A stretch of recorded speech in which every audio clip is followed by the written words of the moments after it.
as teorias da argumentação jurídica, que vão reconhecer que o discurso moral é controverso, nem sempre existe uma resposta correta, mas existem alguns padrões de racionalidade do que seria a boa argumentação jurídica. Aí não tem mais a ver com o fato de se o direito é válido ou inválido, se tem uma única resposta correta, mas tem a ver com técnicas de persuasão, técnicas de um discurso racional sobre a aplicação do direito. Então é com esse tópico que eu queria fechar aqui o nosso curso, a parte, vamos dizer, os novos temas do curso, falando rapidamente de 3 autores. Vou dar ênfase ao terceiro deles. O primeiro é o Fiveg, o segundo é o Perelman e o terceiro é o McCormick. Eu vou falar mais o terceiro. Mas o Fiveg é um autor interessante porque ele estudava o direito romano e dizia o seguinte: a prática que nós elogiamos tanto no Ocidente e nos consideramos herdeiros dessa prática jurídica é o direito romano do período clássico, que era um direito muito mais baseado em argumentação para o caso concreto do que era um direito com pretensões sistemáticas. E aí o Fiveg vai falar da importância da tópica no discurso jurídico. Ele tem um livro que se chama Tópica e Jurisprudência. E o que é a tópica? Tópica é o discurso baseado em topos, ou nos topoi, que são os lugares comuns.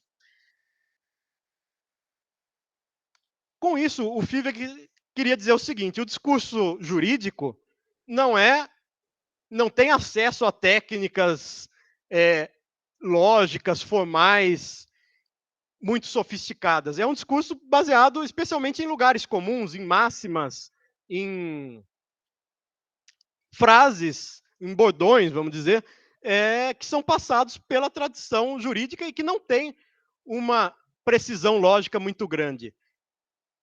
Por exemplo, a própria ideia da analogia. O melhor exemplo que a gente tem é a analogia. Eu já disse, se a gente tem uma regra de que é proibido, vamos supor, uma escola diz, é proibido a criança vir sem uniforme para a escola. E a gente tem um caso concreto em que a criança veio com a roupa, mas não veio com material escolar. Eu poderia dizer, existe uma lacuna aqui.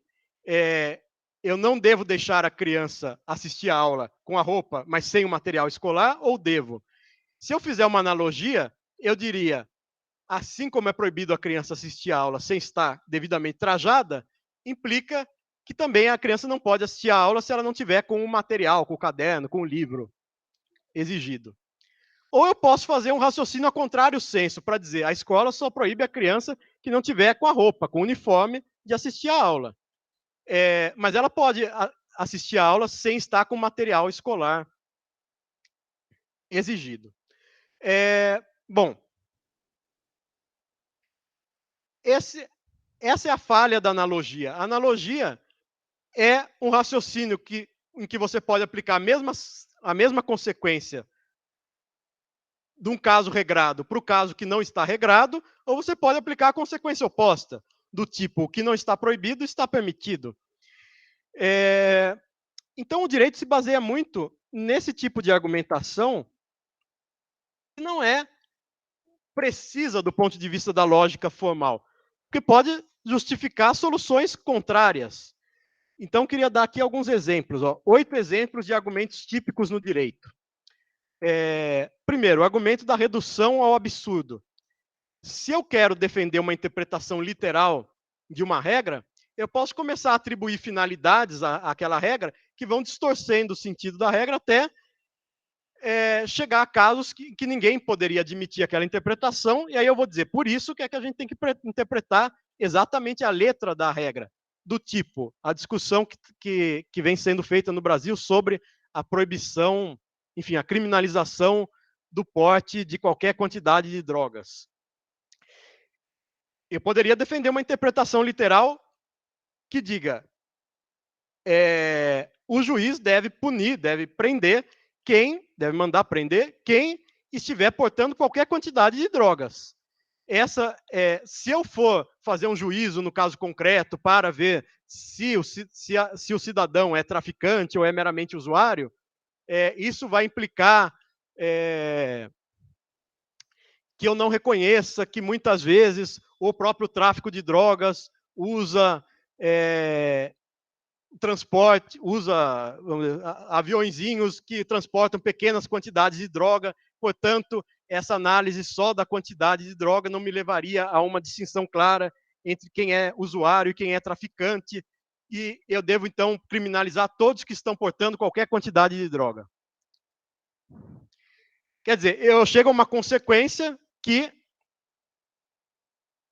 me levaria a não aceitar a ponderação de qualquer finalidade, me levaria a justificar a interpretação literal. Ou eu poderia reduzir ao absurdo de outro modo, defendendo como a interpretação literal poderia levar a resultados ruins se eu não avaliar a finalidade daquela regra. Do tipo, é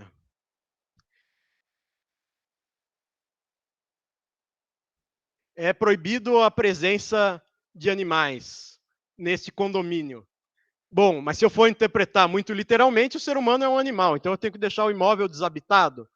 Então eu não posso adotar uma interpretação literal, porque ela levaria a resultados absurdos. Eu tenho que ver qual era a finalidade, para ver quais animais geram uma perturbação àquele condomínio e quais animais poderiam ser admitidos, inclusive o ser humano.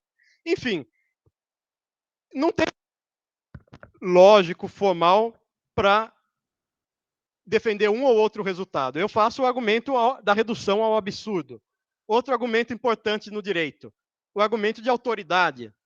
Primeiro, aquela distinção entre o que é fonte formal do direito e o que são fontes meramente materiais do direito. Se algo está na legislação, evidentemente isso já é um argumento de autoridade importante. Eu digo, essa foi a vontade do legislador, essa regra está vigente até hoje, eu vou adotar a solução que está prevista na regra. E, além de tudo, eu posso adotar um argumento de autoridade da doutrina. Rui Barbosa fez a seguinte interpretação: Rui Barbosa é mais importante do que o constitucionalista fulano de tal. Então, o argumento de autoridade tem um peso no direito, importante também no convencimento de qual entre interpretações concorrentes, qual é aquela que eu vou adotar. Depende de qual é a fonte daquela interpretação. Esse é um argumento que não é muito bem visto no discurso científico, porque no discurso científico importa a verdade. Se alguém comprovar que o Einstein estava errado num determinado ponto da sua teoria, se aquilo for validado por uma metodologia científica, importa o resultado, a comprovação que foi feita, não importa se o físico era mais ou menos importante que Einstein. Agora, no direito, o argumento de autoridade ainda tem um peso muito importante. Argumento ao contrário senso é o contrário do argumento por analogia, né? Acabei de comentar. O argumento a posteriori é o argumento que se baseia nas consequências daquela conduta. E, evidentemente, é muito difícil vincular consequências a uma determinada conduta, a uma determinada decisão.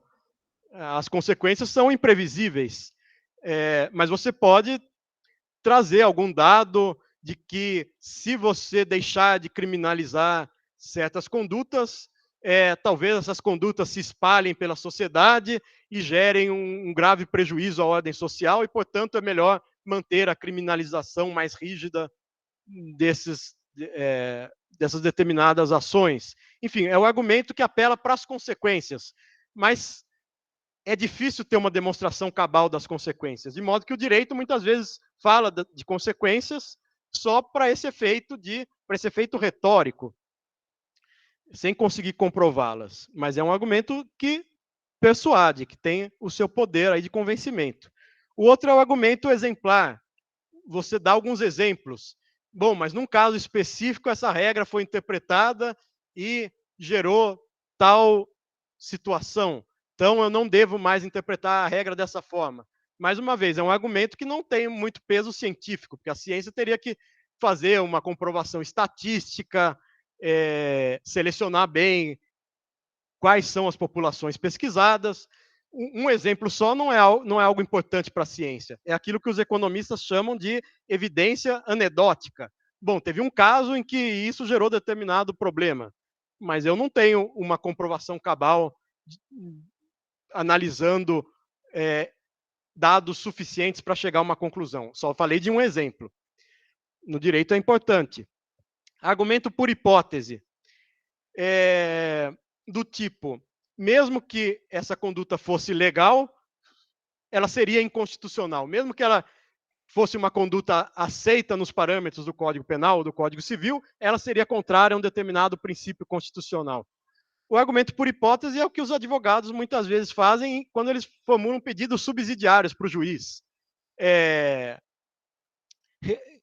Primeiro, eles pedem o que seria a decisão melhor do seu ponto de vista.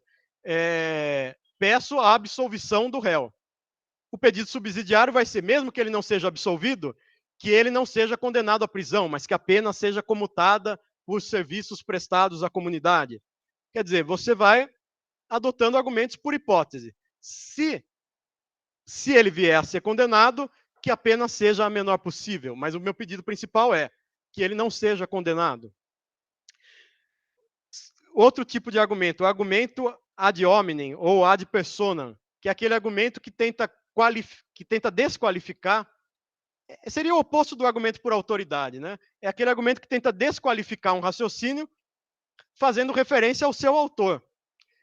Mas quem disse isso? Se quem disse isso foi um ditador, não vai ser vamos dizer, um raciocínio bonito para ser adotado por um juiz ou por um político democrata. Então, o argumento ad hominem é aquele que tenta desqualificar a pessoa, tenta desqualificar o raciocínio a partir da identificação do seu autor. A forma mais extrema desse argumento é associar a associação ao nazismo, quando você diz, mas isso já foi tentado pelo nazismo, esse era o argumento nazista. Então, você já desqualifica qualquer raciocínio possível, independentemente do seu conteúdo, por fazer um paralelo com a sua origem. O oposto do argumento ad hominem seria o argumento ad humanitatem, aquele argumento que visa a persuadir todo mundo pela qualidade do raciocínio e não pelo autor do raciocínio. Então, não importa se foi Rui Barbosa, se foi Médici ou se foi Michel Temer que deu aquela opinião. Importa a opinião em si. E o último tipo de argumento que eu vou, para dar um exemplo aqui, é o chamado argumento a fortiori, os argumentos a fortiori. Do tipo que a gente ouve, vocês vão aprender, já aprenderam alguns, eventualmente, no direito. Quem pode o mais, pode o menos. O acessório segue o principal. Então, se você vendeu uma casa e no jardim da casa tinha uma árvore, se pressupõe que quem comprou a casa também pode derrubar aquela árvore que está no quintal da casa. A árvore é um acessório do imóvel. O que a lei não distingue, o intérprete não deve distinguir. Não deve ser proibido menos a quem é lícito mais. Então, se uma pessoa tem poderes numa empresa para mudar o estatuto social, ela evidentemente também pode tomar uma decisão cotidiana que não implique a mudança do estatuto da empresa, porque quem pode o mais, pode o menos. São todos raciocínios aproximativos. O que importa não enfim, tentei listar aqui alguns exemplos, mas o que importa a gente perceber é, no direito tem um grande papel esses raciocínios de aproximação, aquilo que o Fiveg chamava de uma lógica do razoável, e não uma lógica da certeza. Enquanto o pensamento, e isso era típico, ele diz, do pensamento antigo, do pensamento que era praticado no direito romano, do período clássico, inclusive, pelos jurisconsultos que a gente estuda em direito romano.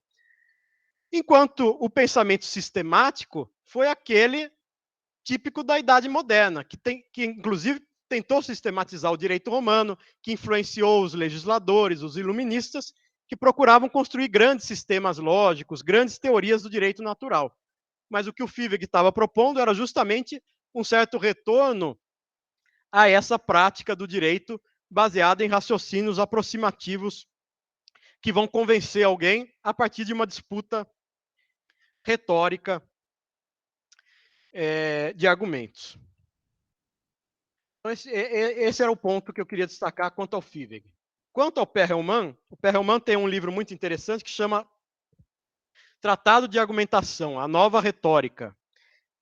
E, no fundo, ele também quer retomar a ideia clássica que está em Aristóteles da retórica, desse discurso que não é um discurso que procura demonstrar verdades, como é o discurso científico, que procura comprovar se algo é verdadeiro ou falso, mas é um discurso que procura, diz o Perelman, a partir de enunciados prováveis, chegar a conclusões verossímeis. Quer dizer, não é a única solução possível, mas a partir de uma constatação, de um argumento mais ou menos convincente, eu consigo chegar a uma conclusão também aceitável. Esse é o tipo de discurso, diz ele, que é típico do direito. Claro, você pode, dependendo da plateia, dependendo do auditório, o Perelman diz que cada discurso tem um auditório. Aqui eu estou fazendo um discurso para vocês que procura ser mais ou menos um discurso dentro de uma faculdade de Direito para a disciplina de ED do primeiro ano da Faculdade de Direito da USP. Se eu fosse dar a mesma aula no curso de pós-graduação, eu teria que adaptar o discurso de maneira diferente. Se eu fosse fazer um discurso político, eu teria que falar as coisas com outras palavras. Cada discurso tenta se adequar a um determinado auditório. Então, na prática, muitas vezes um cientista que consegue praticar um bom discurso e convencer os seus pares na universidade não vai ser um bom político, não vai conseguir persuadir um grande público. Isso é uma questão empírica. Mas, além dessa questão empírica, o Perelman diz: existe um parâmetro de correção do que seria um bom discurso. O que seria uma boa retórica, um bom discurso retórico? Seria aquele capaz de convencer pessoas racionais, pessoas cuidadosas, pessoas que estão prestando atenção no argumento, que vão conseguir detectar alguma falácia, alguma contradição, e que procuram ter uma consideração mais ou menos imparcial dos argumentos que são postos. O Adam Smith falava da figura de um espectador imparcial, né? O espectador imparcial seria aquele que seria capaz de julgar o sofrimento dos outros, e assim ele teria uma certa simpatia, uma certa empatia, seria capaz de compreender os sentimentos morais alheios, né? E o Perelman, por analogia a essa figura do espectador imparcial, fala do auditório universal. O que seria o auditório universal? Essa ideia de que um bom parâmetro para o discurso é se ele é capaz de convencer pessoas racionais, razoáveis, imparciais, que têm cuidado ao analisar os argumentos.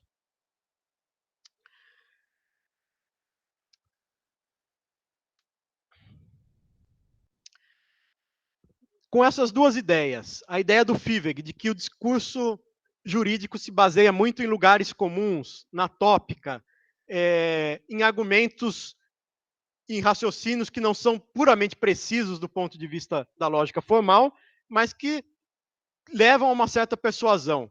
Juntando isso com a ideia do Perelman, de que um parâmetro de correção do que é um bom discurso é se esse discurso é capaz de convencer uma plateia racional, inteligente, que procura construir sua opinião a partir de uma consideração neutra, imparcial dos pontos de vista que são apresentados, a gente chega à ideia do McCormick, que é um autor contemporâneo aí, faleceu ainda nos anos 2000, e o McCormick tem um livro que eu recomendo a leitura, que é A Retórica e o Estado de Direito, que tem a tradução.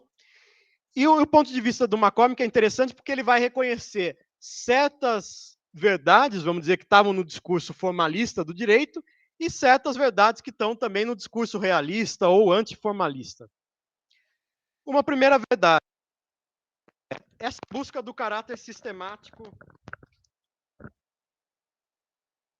Então, aí, essa busca do caráter sistemático do direito.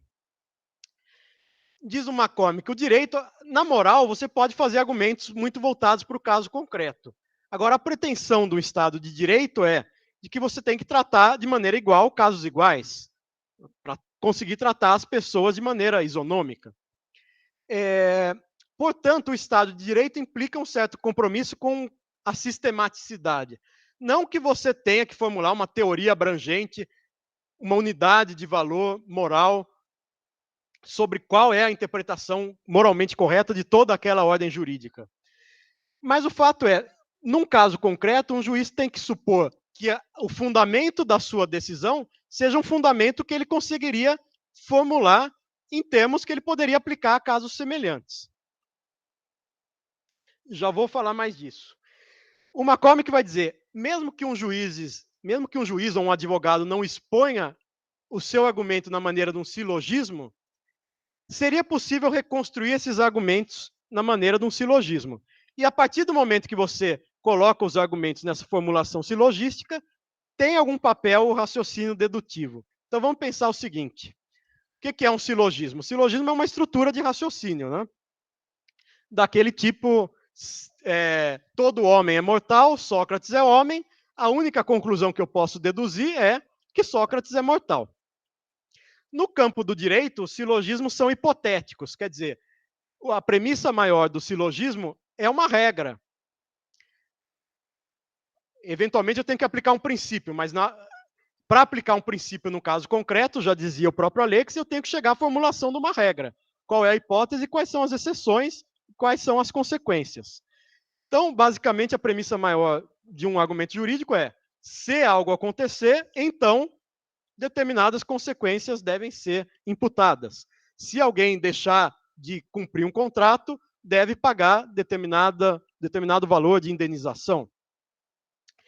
Bom, o difícil no direito, o mais difícil é conseguir formular essa norma que vai servir para o caso concreto, mas que também deve servir para os outros casos semelhantes. Então, mesmo que um juiz eventualmente tenha que, a partir de uma colisão de princípios, resolver qual princípio prevalece naquele caso concreto, ele teria que ter condições de formular qual é a regra que ele está criando para o caso concreto.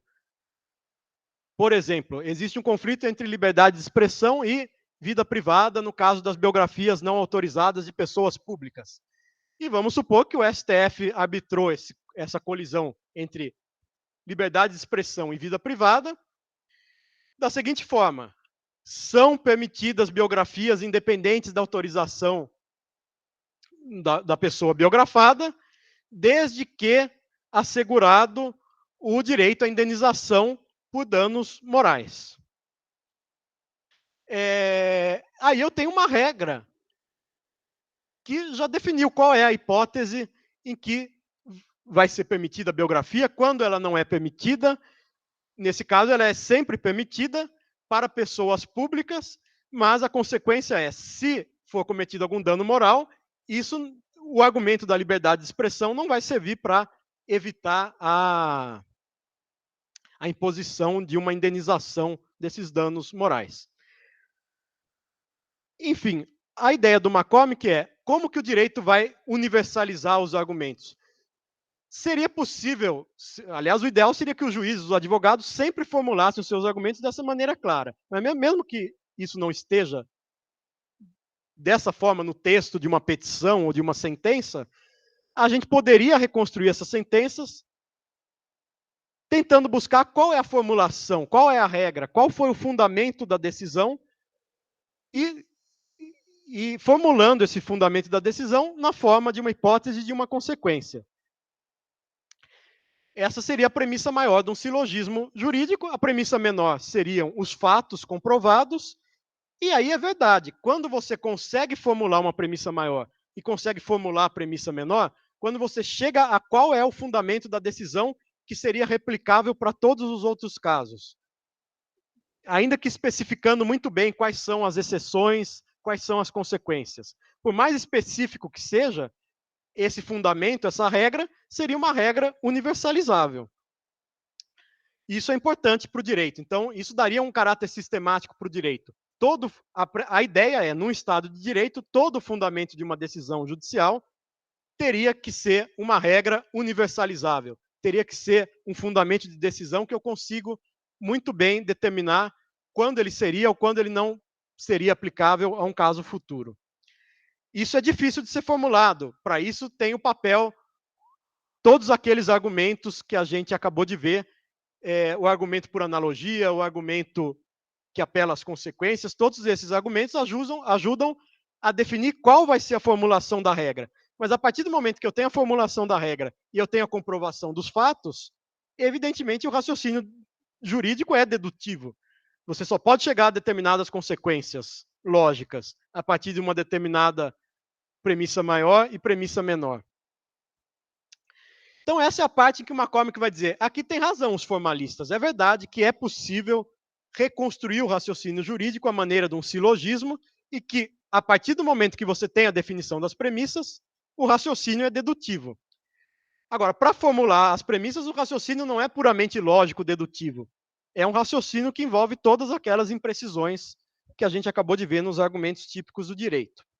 Portanto, do lado realista, vamos dizer, antiformalista, o McCormick diz que tem razão a ideia de que o direito não é um discurso que determina, que deduz, não é um discurso puramente dedutivo, porque existe uma parte do direito que é a determinação de valores, a concretização de princípios mais abstratos em normas mais concretas. E, portanto, o direito não é um discurso que determina verdades, que define verdades, é um discurso persuasivo. Qual é a regra, qual é a formulação da justificativa de uma determinada decisão? É uma formulação que deve persuadir aquele público. Enfim, num Estado de Direito, a gente pretende que seja uma definição que corresponda a uma boa interpretação da lei. O juiz tem que persuadir de que a sua decisão é uma boa interpretação das normas que ele deve aplicar. O segundo ponto importante dessa visão antiformalista.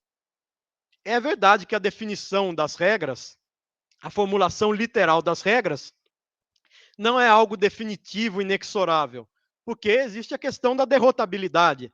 Eu sempre posso contrapor o argumento da interpretação literal a algum argumento finalístico que me leve a uma interpretação restritiva daquela regra, para dizer, o caso se encaixa na letra da lei, mas, segundo o espírito da lei, segundo as finalidades que eu posso atribuir à lei, essa não era a sua função, ela não deveria se aplicar a esse caso. E aí eu consigo criar exceções ou explicitar exceções dizendo que elas estavam implícitas na finalidade da regra.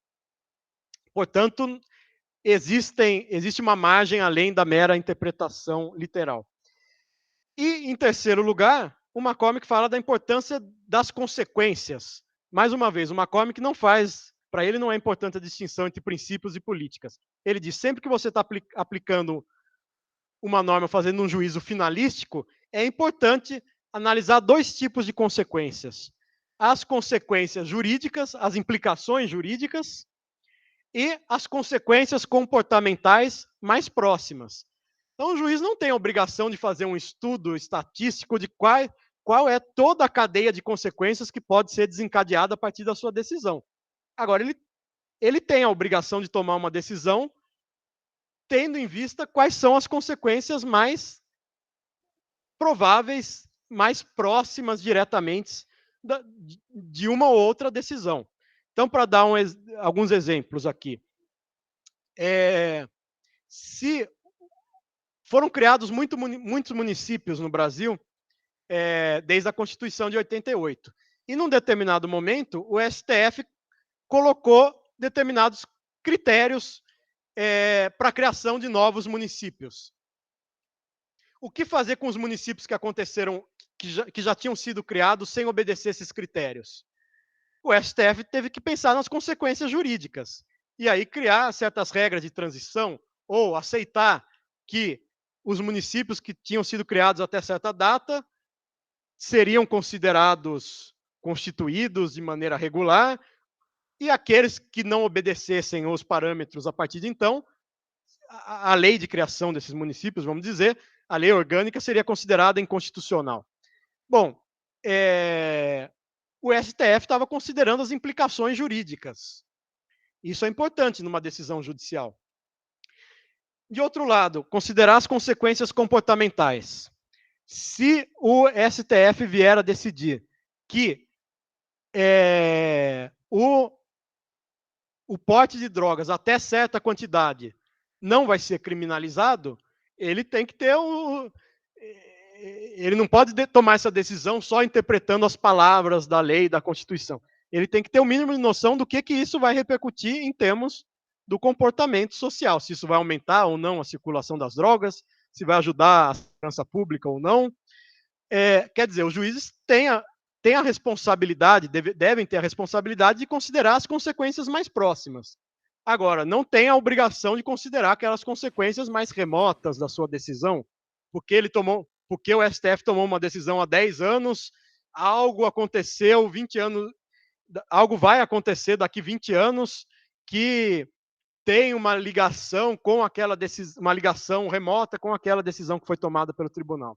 Isso já não é obrigação do tribunal. Agora, as consequências comportamentais mais próximas e as implicações jurídicas diretas fazem parte do raciocínio judicial. Então, mais uma vez, não é um raciocínio que meramente aplica regras, porque ele considera um certo tipo de consequências ou pelo menos 2 tipos de consequências aqui, ao ponderar qual é a melhor interpretação de uma regra. E aí o McCormick vai dizer o seguinte: quais são os problemas, então, que a gente pode ter na aplicação do direito, tentando sistematizar? A gente pode ter problemas na qual é a formulação da norma que eu devo adotar? Quais são os fatos que foram provados? Qual que é a relação dos fatos com as normas? E aí ele diz o seguinte: bom, para chegar a qual é a formulação da norma que eu devo adotar num caso concreto, que o advogado vai defender, que o juiz vai defender, eu tenho basicamente 3 tipos de argumentos. Argumentos linguísticos. Então, aquela regra deve ser interpretada segundo o seu sentido comum, segundo o sentido comum das palavras, ou segundo algum sentido técnico que é específico daquele campo do direito, por exemplo, o direito do comércio internacional. São argumentos que têm a ver com a linguagem em que está formulada aquela regra. Ou eu posso ter argumentos sistemáticos. Essa regra entra em contradição com outra regra. Qual delas deve prevalecer? Um mínimo de consistência eu devo buscar dentro daquele ordenamento jurídico. E, finalmente, argumentos teleológicos avaliativos. Essa interpretação sobre os valores, sobre as finalidades, sobre as implicações de uma decisão, também fazem parte da fundamentação da escolha de qual das interpretações possíveis eu vou adotar de uma regra. Ou seja, tudo isso tem a ver com a formulação da premissa maior de um silogismo normativo, se a gente fosse esquematizar o raciocínio jurídico na maneira de um silogismo. Então, problemas de interpretação envolvem o uso desse tipo de argumentos. Muitas vezes isso tem mais a ver com o common law, o que ele fala, problemas de relevância. Eu não sei se um determinado caso, se existe uma regra para um determinado caso, num sistema precedentes. Aí eu teria que achar um precedente para ver se existe uma solução exigida, definida naquele direito para aquele tipo de caso. O outro problema é, será que um determinado caso concreto se encaixa como exemplo daqueles termos universais da regra? Será que o caso concreto é uma instância daquela norma universal? É uma instância particular da norma universal? Do tipo, alguém pegou um revólver, disparou contra outra pessoa, a pessoa caiu e perdeu suas funções vitais. Isso, evidentemente, é um exemplo particular que aconteceu num determinado tempo, num determinado espaço, do conceito universal de matar alguém. Mas eu posso ter casos em que não é claro se aquela situação concreta é um exemplo do que está descrito de maneira abstrata e universal na regra. E, finalmente, eu tenho os problemas de provas, que vocês vão ver em direito processual, problemas probatórios. E aí, quais são os meios de prova admitidos naquela área do direito? A prova é só testemunhal ou tem alguma prova documental? E o McCormick vai falar da importância da coerência narrativa. Quer dizer, muitos fatos você não vai conseguir provar, mas o juiz, ou especialmente o advogado, se a gente pensar num advogado num tribunal do júri, ele tenta construir uma narrativa persuasiva sobre o que aconteceu, para definir, então, quais foram os fatos comprovados. Muitas vezes não está tudo comprovado, mas você preenche certas lacunas, vamos dizer, nessa narrativa, criando uma história persuasiva, uma história convincente, verossímil. Conseguindo comprovar o que aconteceu, conseguindo persuadir o que aconteceu e conseguindo defender qual é a interpretação melhor daquela regra, evidentemente, a partir disso, o raciocínio é dedutivo. Mas uma boa parte do direito envolve algo além do raciocínio dedutivo, que é o poder desses argumentos jurídicos valorativos, aproximativos, que partem de exemplos, que partem de argumentos de autoridade, enfim, todo esse é o campo da argumentação jurídica. Então, a gente poderia dizer, o que se revelou ao longo do século XX? Que o direito admite mais de uma solução, mais de uma interpretação possível para muitos casos. Ou, para determinados casos, não tem uma solução evidente. Determinadas teorias dizem, mas a gente tem um método para conseguir extrair do direito, abstraindo, embora não haja uma regra diretamente aplicável, eu consigo abstrair a partir dos valores do direito, chegar a uma solução correta. É a visão do Dworkin. As teorias da argumentação jurídica vão ter uma visão não tão otimista, vamos dizer, existe um papel para a lógica jurídica para a resposta correta, mas existe uma parte do papel da aplicação do direito que é escolher entre as interpretações possíveis. E isso depende de uma persuasão do público. E o máximo que a teoria pode dizer é quais são argumentos que seriam convincentes para um público racional? Quais são argumentos que seriam defensáveis num Estado de direito, pensando em pessoas racionais, razoáveis, pensando nessa expectativa de tratamento igual dos casos iguais. Mas, de qualquer forma, são argumentos aproximativos. Então, evidentemente, no direito, a lógica formal não deixa de estar vigente, vamos dizer. O princípio da não contradição. Você não pode afirmar uma coisa e negar a mesma coisa ao mesmo tempo. Ou algo é verdadeiro ou é falso. Tudo isso faz parte de toda a comunicação, inclusive da comunicação jurídica. Agora, o direito não se resume à lógica formal, ele faz uso de muitos outros argumentos que vão ser mais ou menos convincentes no caso concreto. E nada disso, só para concluir, invalida o ponto do Kelsen, que é, a decisão pode ser ruim ou pode ser boa, pode ser convincente ou não, o argumento pode ser bom, a interpretação do juiz pode ser uma interpretação defensável ou pode ser uma interpretação absurda. Se ele for o juiz competente, a decisão será válida e fará parte do direito positivo até que venha um recurso, até que venha uma nova decisão que desfaça essa decisão. Quer dizer, esse é um ponto importante que o McCormick vai comentar, que uma coisa é o juízo de validade e invalidade no direito, por qual a gente tem aquelas ferramentas do positivismo jurídico. Outra coisa é o juízo sobre a qualidade da interpretação e da argumentação. E aí a gente tem alguns parâmetros dados aí pelas teorias da argumentação jurídica. Que procuram, portanto, só para fechar, resolver aquele problema do Hart. O Hart dizia, na zona de penumbra, o juiz de uma regra, não é claro se a regra se aplica ou não, depende de um juízo de valor. E o juiz tem discricionariedade. Mas o que dizem essas teorias da argumentação jurídica? Bom, o juiz nem tem a resposta correta sempre, nem tem discricionariedade no sentido de que pode tomar qualquer decisão aleatoriamente. A gente tem parâmetros para avaliar quando uma interpretação é melhor ou não, embora isso não seja puramente determinável pela lógica formal. Enfim, essa é um pouco a conclusão aí das teorias da argumentação jurídica.